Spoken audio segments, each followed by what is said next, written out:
What pushes the human mind to invention? What is the impetus to turn the corner, to venture astray, to go where other people have not gone before? Think about Einstein, think about Edison, think about Leonardo da Vinci. They ventured off track. They crossed borders of convention and reason, and they did it with regularity, they did it with purpose, and they did it in the face of uncertainty. They were good at this. And so are children. Children have the unfettered minds that we seek. Because children have practiced at play where roles are fluid and imaginings are possible, they can go places that we cannot. Not bound by standard cause and effect thinking, children have what Edison and Da Vinci share, the ability to think beyond established norms and prescribed outcomes. As Alan Watts said, you can't be spontaneous within reason. So today, I want to share with you a different kind of reasoning. So I'll begin with a story from several years ago. This is a story of some 4-year-olds that were interested in doing an egg hunt, and they had these plastic eggs that you take apart, and they were trying to decide what to put inside these plastic eggs, and one child said candy and another said fruit, and suddenly Cole said bouncy balls. Alex leaned across the table and said, "Cole, you just gave me an idea." I said, "Really? I didn't see him give you anything." To which she said, "Well, he said it and I heard it." And I said, "But I was sitting here and I heard it. Joey, did you hear it? Tanya, did you hear it? We all heard it, but we didn't get the idea. How come just you got the idea?" Joey thought about it for a while and he said, "Ideas come out of your mouth in a straight line, and they hit the wall and the ceiling and furniture, and they keep bouncing off things until they land in one place, and this idea landed in Alex's brain." A logical explanation, perhaps drawn from some nascent understanding of light. More recently, I told this old story of the egg hunt to Jackson and Free, 2 5-year-olds. How is it that only Alex got the idea, though all of us were listening? Everybody sitting here heard Cole's idea, right? Yeah. We all heard it. When Alex heard it, where did the idea go? Into his brain. You guys closed your brain so it didn't fit inside. So where did it go if it didn't go in our brain? It bounced off. Draw it. So, this is your head, right? Right. And here's your brain. Yeah. And your head was closed. Mm-hmm. And his brain was, and his head was open. And his was closed, and his was open. So this one went into his, but it bounced off of your guys' heads. Because you and Sophie and Tanya didn't really want to think about it. So you guys just stood there and listened. We listened, but we didn't think. Yeah. Think or not think. That is the question. Does this ring an all too familiar bell? Listening with a closed mind? One can be open to listen, but closed to another's ideas. So it's really all about awareness of our own thinking. If we think of awareness as a continuum, we begin at the point of tacit knowledge, and that's all that unspoken knowledge that we have, that we know from intuition and experience that we have yet to articulate. And from here, we move on through the continuum to a more conscious awareness, to strategies, and eventually to reflection. So let me give you an example of this. When 4-year-old Cora could catch a butterfly better than anyone else at the school, and everybody knew she was the expert, it was clear that she understood something of butterfly behavior that nobody else had caught on to. And we knew that because she had this particular technique. There was the crouch, and then there was the pause before the lunge, and then there was the quickness of her hands. So this all adds up to some knowledge that she had. Later, as we looked at her technique on video with her, she became more aware of why she had developed this technique. She started to understand her own thinking. This awareness allowed her to think through her strategies at an even deeper level and ultimately be more strategic. Moving into this reflective mindset, assessing her strategies, she's able to refine even the minutest gesture. For example, she identified this minimum-maximum balance of how she had to keep her hands. It's not to crush the butterfly, but also not to let it escape. I wonder, perhaps Jackson, too, in his ramblings about closed brains that don't listen, moved from a tacit understanding of human behavior to perhaps, at very least, an awareness of what is possibly the human condition, to hear but not listen, to have open ears and a closed mind. If at 5, Jackson already has this awareness, I have no doubt that at some point in his life he will find himself reflecting on what it truly means to listen to another person, even someone whose ideas are in conflict with his own. Metacognition, that process of thinking about thinking and reflecting on one's thinking, does seem to be a big predictor of success, academically, socially, professionally. In the 70s at Stanford, when Walter Mischel conducted his famous marshmallow test, he took children and left them alone in a room with one marshmallow in front of them, but said to them, if you wait until the tester comes back, you can have 2 marshmallows instead. Many of you remember this. Later, as he followed these children into adulthood, he found that the children who were able to wait fared better in life. If we look more closely at what was really happening in that testing room in the 70s, we find that the children, and by the way, it was only just over 30%, the children who could wait, but those children had strategies.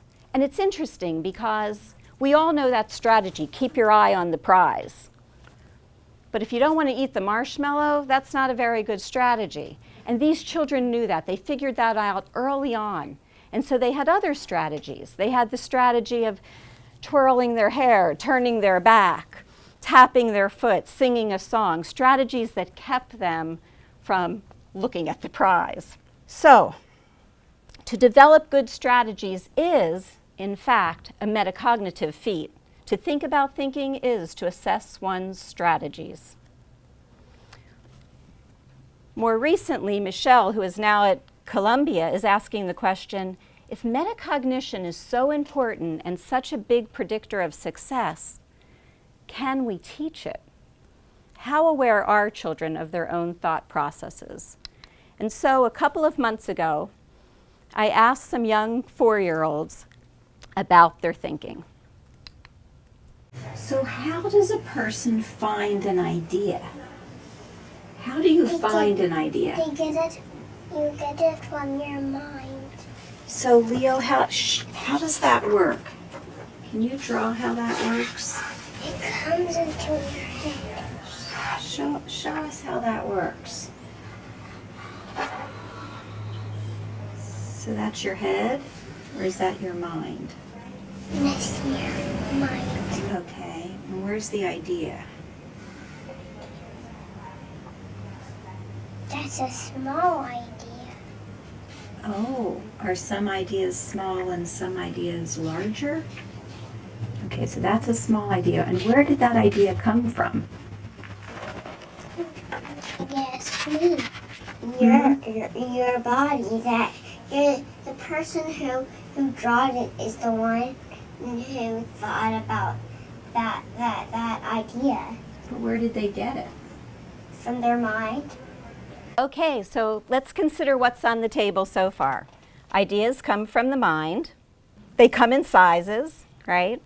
And the person who has the idea is the originator of the idea. So using Leo's drawing, we continue. So here's your mind. And here in your mind is this small idea. But where did that come from? That came from, I don't know. Maybe it was your brain that thought about that question. Where's your brain? Your brain is right here. Yeah, it's above your mind. Yeah, but it's inside of your skin. So enter center stage the brain, clearly distinct from the mind, but working in tandem. The children's distinctions call into question what we know about the brain and mind connection. And so think about expressions that have the word brain in them, like brainstorm or brain dead or somebody racking your brain or brain freeze. Brain trust. Brain trust. Then think, or kicking my brain into gear. Then think of expressions that use the word mind. Something's on my mind. It's weighing heavy on my mind. What else? Losing my mind. I know that one. Keeping an open mind. So ideas formulate in the mind, and the brain, as Leo tells us, has the job of pushing them out. This is our brain, and this is the idea around. This is the idea that you have in your mind. That is eating ice cream. Oh, you have this idea to eat ice cream. Where did the idea come from? In your mind. Well, where did the mind get it from? It got it from. You got it from itself. You get it from yourself? I guess it just reached for it and it pushed it out. What pushed it out? The brain pushes it. Very young children, like poets, are the masters of metaphor. They're actually better at it than older children, and I think sometimes better than some adults, because they're less bound by facts. There's a fluidity in their thinking, an ability to connect ideas and move from one idea to another. As children age, they actually get more literal and more bound to definitions, and so they're less free with metaphor. This is one of the reasons that the ideas of preschoolers are so poetic and so profound. So we reach for ideas, and sometimes, as Leo shows us with a gesture, we catch ideas that are thrown our way. If I wanted to give you an idea right now, like, okay, I have an idea in my head right now. Do you know what it is? No. How can I give it to you? In your mind. It's in my mind, but how do I give you something that's in my mind? It comes out. How? Okay, here comes. Ready? Did you catch it? I catch that. I catch it.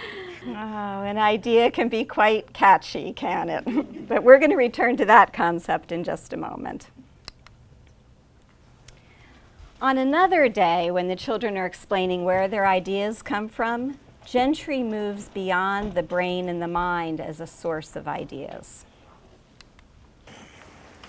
Okay, my idea is, so down here is a word of members, like, what are members? They're the people in the past. In the past? And the ideas that the members have that were in them go to the granddaughter of them. So the people of the past provide the ideas for the people who are here now? Mm-hmm.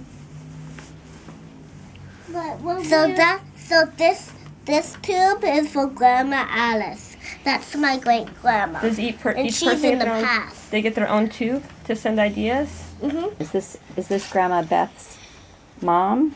Mm-hmm. And so Grandma Alice. Grandma Alice. Have you ever met Grandma Alice? No. Interesting, huh? Is Gentry's pipeline to great-grandmother Alice, whom she has never met, a metaphor for what Jung refers to as ancestral memories that live in the unconscious mind? Maybe this explains why we hear certain music and we're so moved, or why we long for places that we have never been. Wherever they're from, ultimately, ideas must be dealt with. The problem is, not all ideas are created equal. Zachary draws a brain with a right hemisphere and a left hemisphere. And he says, good ideas are kept on one side and bad ideas are kept on the other. You said the ideas come from the brain. How does that work? These are like little brain memories. Huh? That's a brain memory. And this one is a bad brain memory. Hold on, let's So this one back to you. fights against that. And then this is the good one, this is the bad idea, and then they fight. Cha, wah, ba, boom, cha, cha. And then this guy, the bad one, goes down, and he dies. Ah. So what happens to it? Where does the bad idea go? There's like a little space in your brain where you use them once they die. And when you lose them, where do they go?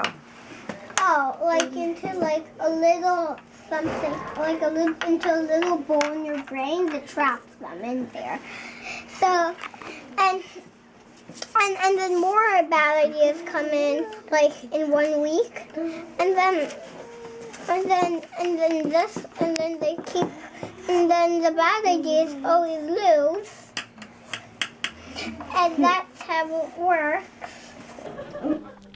So like there are good guys and there are bad guys, there are good ideas and bad ideas. As Zachary explores the ever-present struggle to grapple with our own dark side, he relies on the brain as a means to separate these two warring factions. But even separated, good and bad go into battle. We all know about this fight. Freud called it the id and the superego. From a religious or ethical perspective, maybe you call it the internal struggle between good and evil.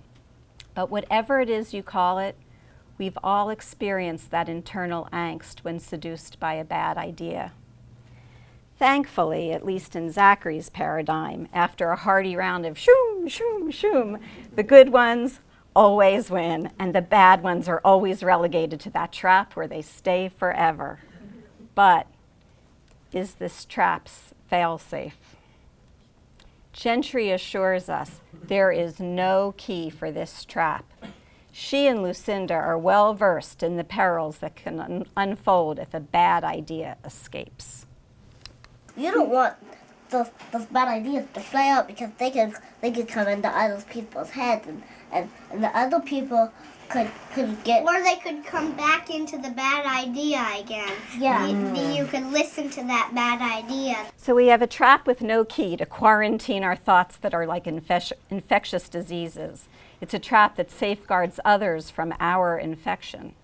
Gentry is right. Bad ideas do have a way of getting around. Think back to Leo's metaphor, that reaching and catching ideas. Sometimes looking for trouble, we go out and look for a bad idea. We reach for it. And sometimes we just happen to be where a bad idea comes our way and we catch it. But as Lucinda reminds us, the danger of a bad idea is really to ourselves. A bad idea has its way of making its way back into the working brain where it reinfects us in a never-ending feedback loop. It's as if that repetitious trigger of the neural pathways will create an indelible path that will make it easier and easier to repeat that bad behavior. From a neurological perspective, it does work this way, like the path of addiction or the path of crime. Okay, but there's another problem with this trap. At 56, I've had my share of bad ideas. I'm not sure they're going to fit in Zachary's little trap. But Zachary assures me, bad ideas die and you forget them. That makes room for the weekly crop that comes in. Lucinda's experience with bad ideas tells her this can't be true. I don't understand. I've had bad ideas with Eden, and And I can still remember them. Me too. Well, I want to tell you why you would only stop remembering when you're like 15 or 10. I wonder what happens when you have a bad idea at 50. I'm pretty lucky in that my thinking about thinking, actually in my thinking about just about anything, I get to hear the perspectives of children. They have a way of kickstarting my thinking. They also remind me that some things I just can't know, and that I can be okay with that. The things we are not supposed to know in this world. Did you know that? Some things are so hard that God says you are not supposed to know these things that you are trying to. And we are not supposed to know these things that we are doing now. It seems to me that the wisdom of children comes in two varieties. Sometimes it's the obvious that they state, so obvious that it's profound to hear it out loud, and jolts me into thinking deeply about a truth that I have always taken for granted. Other times it's the novelty of their ideas that makes me do a double take and moves my imagination forward.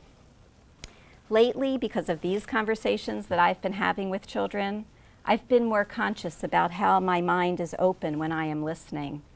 I don't want ideas bouncing off my brain, as Jackson says, because it's closed.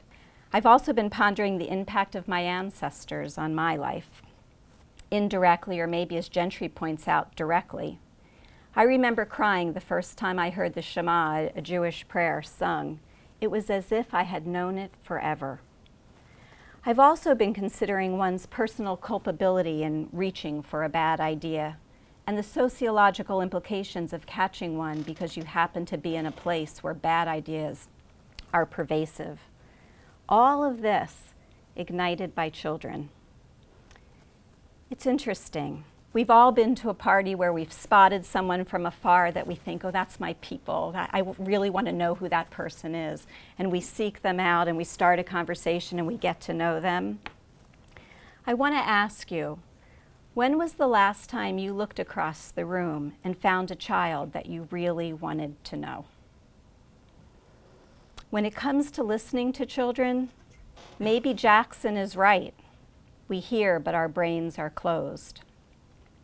And yet, if the creative, unfettered mind is one that can turn a corner and venture where others have not gone, wouldn't it be amazing to hold the hand of someone who is fearless to turn that corner? Someone like Einstein or Edison or Da Vinci? Unfortunately, their availability is gravely compromised, unless, of course, you're the great-granddaughter. But one can always hold the hand of a child. They will turn that corner with you fearlessly, and the world will never look the same to you. Thank you.